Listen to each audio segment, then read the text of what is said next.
Ketika Perang Dunia II baru saja dimulai, banyak perusahaan Amerika pun buru-buru menarik seluruh operasi bisnisnya yang berada di Jerman, tetapi berbeda dengan Ford. Di bawah kepemimpinan Henry Ford, dia tetap mempertahankan operasinya di Jerman melalui anak perusahaannya.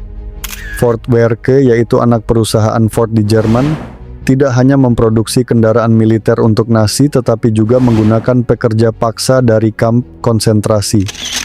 Meskipun setelah perang Ford mengklaim tidak memiliki kontrol atas operasi di Jerman, dokumen-dokumen menunjukkan bahwa manajemen Ford tetap menerima keuntungan dari operasi tersebut. Walaupun Amerika Serikat pada saat itu belum ikut serta dalam perang, tetapi rakyat Amerika Serikat banyak yang menentang keputusan Henry Ford untuk membantu Jerman dalam perang hingga mendapatkan keuntungan dari sana.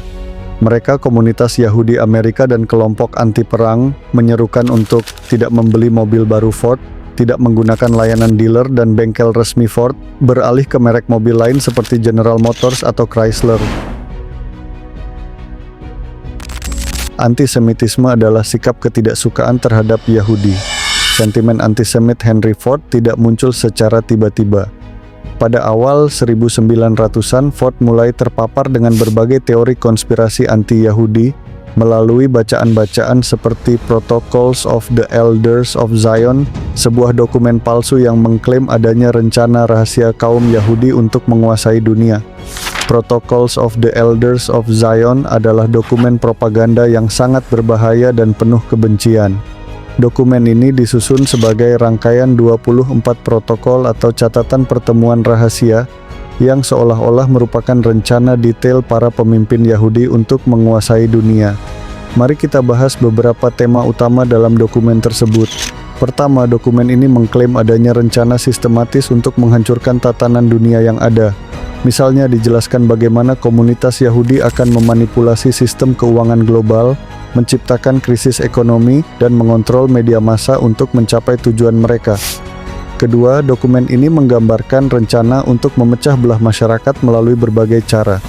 Contohnya dengan mempromosikan konflik antar kelas sosial, merusak nilai-nilai tradisional, dan menciptakan ketidakstabilan politik di berbagai negara. Ketiga, dokumen ini menjelaskan strategi untuk mengambil alih pemerintahan secara diam-diam, termasuk menempatkan orang Yahudi di posisi kunci pemerintahan dan menggunakan hutang nasional sebagai alat kontrol. Yang membuat dokumen ini sangat efektif sebagai propaganda adalah cara penulisannya yang detail dan terstruktur, seolah-olah merupakan dokumen internal yang bocor. Ford tidak hanya mempercayai dokumen ini, tetapi juga menggunakan kekayaan dan pengaruhnya untuk menyebarluaskan ide-ide tersebut. Setelah serangan Jepang ke Pearl Harbor pada Desember 1941, Amerika pun resmi masuk dalam Perang Dunia II.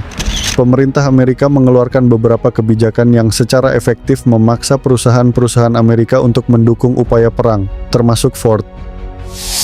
Trading with the Enemy Act diberlakukan dengan ketat. Undang-undang ini melarang perusahaan Amerika melakukan transaksi bisnis dengan negara musuh.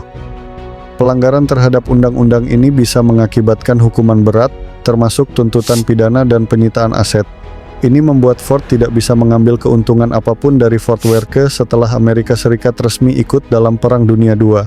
Dan Ford juga resmi kehilangan semua kendali operasional atas Ford Werke saat Amerika Serikat ikut dalam Perang Dunia II. War Powers Act 1941 memberikan pemerintah federal kekuasaan luas untuk mengatur industri swasta.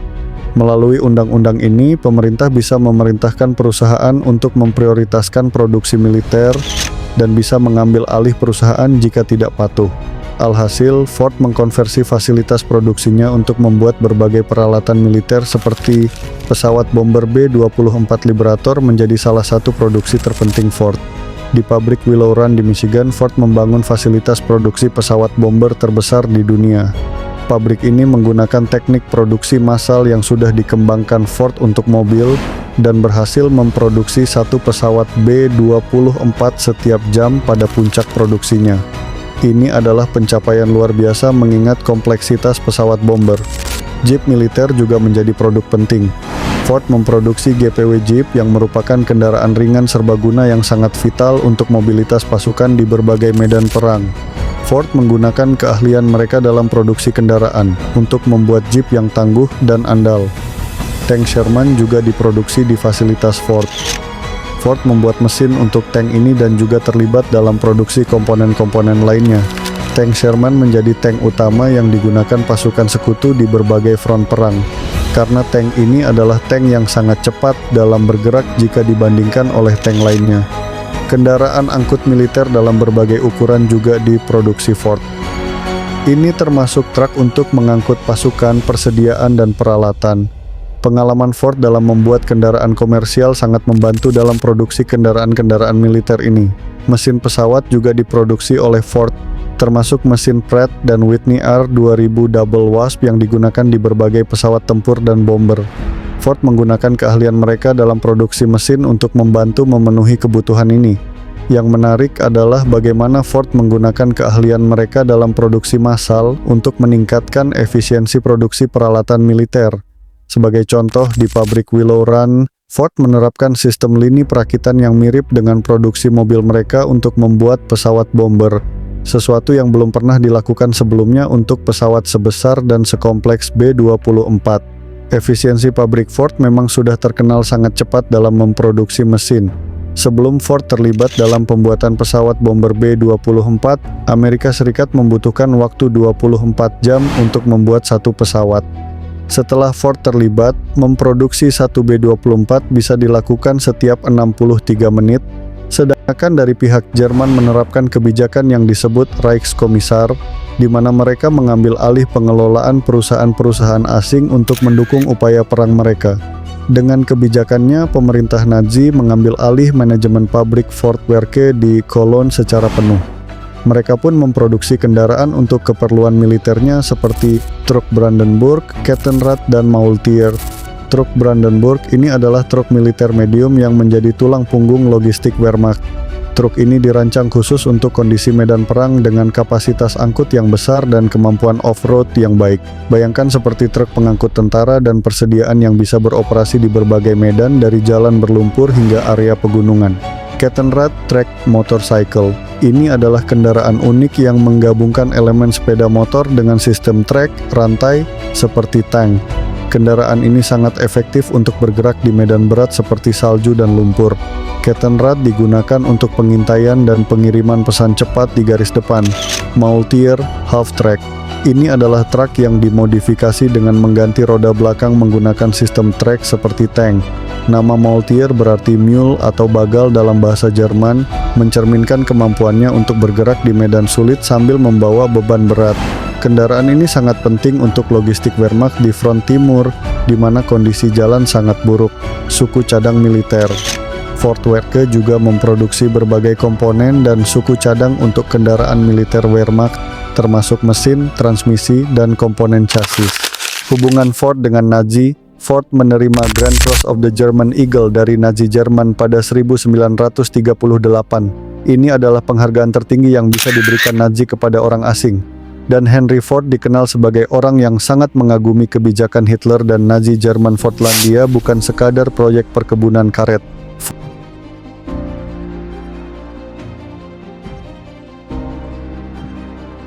Ford bermimpi menciptakan versi mini Amerika di tengah hutan Amazon.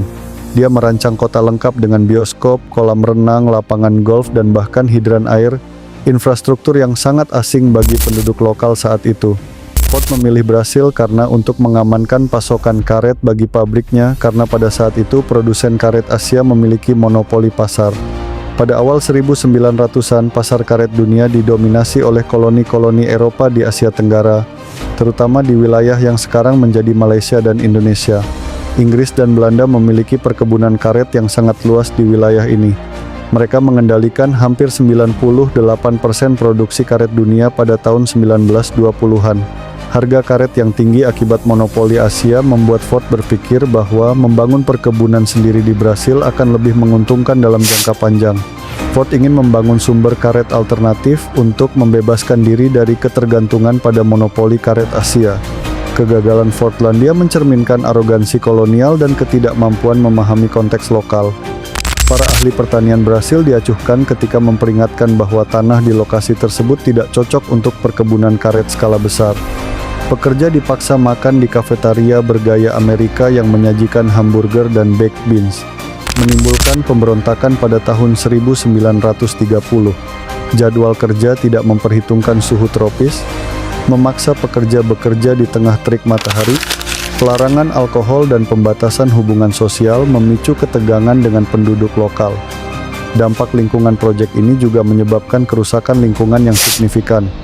Pembukaan 10.000 hektar hutan hujan, introduksi spesies invasif yang mengganggu ekosistem lokal, perubahan pola aliran sungai akibat pembangunan infrastruktur Service Department dan kekerasan terstruktur Service Department di bawah pimpinan Harry Bennett, menerapkan sistem pengawasan dan intimidasi yang kompleks, merekrut mantan narapidana dan pegulat profesional sebagai pengawas, membangun jaringan informan di antara pekerja, menggunakan kekerasan fisik untuk menghentikan aktivitas serikat buruh, memata-matai kehidupan pribadi pekerja, termasuk mengunjungi rumah mereka tanpa pemberitahuan. Kontrol total Sociological Department Ford merupakan contoh ekstrim dari paternalisme industrial. Inspektur mengunjungi rumah pekerja untuk memeriksa kebersihan dan moralitas. Pekerja imigran diwajibkan mengikuti kelas Amerikanisasi. Gaji pekerja bisa dipotong jika istri mereka bekerja di luar rumah. Bank tabungan wajib dibuka untuk pekerja, dengan setoran minimum yang ditentukan perusahaan. Ford Motor Company menghadapi berbagai tuduhan praktik monopoli, memaksa dealer untuk hanya menjual produk Ford, menetapkan harga jual kembali yang merugikan konsumen, menggunakan taktik predatory pricing untuk menyingkirkan kompetitor. Ini adalah strategi produksi massal Ford agar dapat memproduksi mobil dengan harga murah yang mengakibatkan mobil bisa dijual dengan sangat murah. Keengganan Ford untuk mengikuti tren pasar hampir menghancurkan perusahaannya. Menolak mengubah Model T selama hampir 20 tahun meskipun permintaan pasar sudah berubah ke mobil yang desainnya lebih modern dan mewah. Menentang penggunaan cat berwarna karena keyakinan pribadi bahwa mobil boleh berwarna apa saja asal hitam. Keputusan untuk hanya menggunakan cat hitam adalah contoh bagaimana Ford mengutamakan efisiensi produksi. Cat hitam lebih cepat kering, memungkinkan lini produksi bergerak lebih cepat. Menolak mengadopsi teknologi baru yang sudah digunakan kompetitor, seperti sistem transmisi. Ford tetap menggunakan planetary transmission, transmisi planet pada Model T. Sementara kompetitor seperti General Motors sudah menggunakan sliding gear transmission yang lebih halus dan modern. Planetary transmission lebih sederhana tapi kurang efisien dan sulit dioperasikan. Sistem starter, Ford awalnya menolak mengganti sistem starter engkol manual. Kompetitor Cadillac sudah menerapkan starter elektrik sejak 1912. Ford baru mengadopsi starter elektrik pada 1919 setelah banyak tekanan dari konsumen. Sistem pengereman Model T tetap menggunakan rem mekanis pada roda belakang saja. Sementara kompetitor sudah menggunakan sistem rem hidrolik 4 roda. Sistem rem Model T dianggap kurang aman untuk kecepatan tinggi desain mesin. Ford bersikeras mempertahankan mesin 4 silinder Model T, sementara Chevrolet dan produsen lain sudah menawarkan mesin 6 silinder yang lebih halus dan bertenaga. Dan Ford baru beralih ke mesin yang lebih modern saat meluncurkan Model A pada 1927. Sistem pendinginan Model T menggunakan sistem termosifon yang kuno.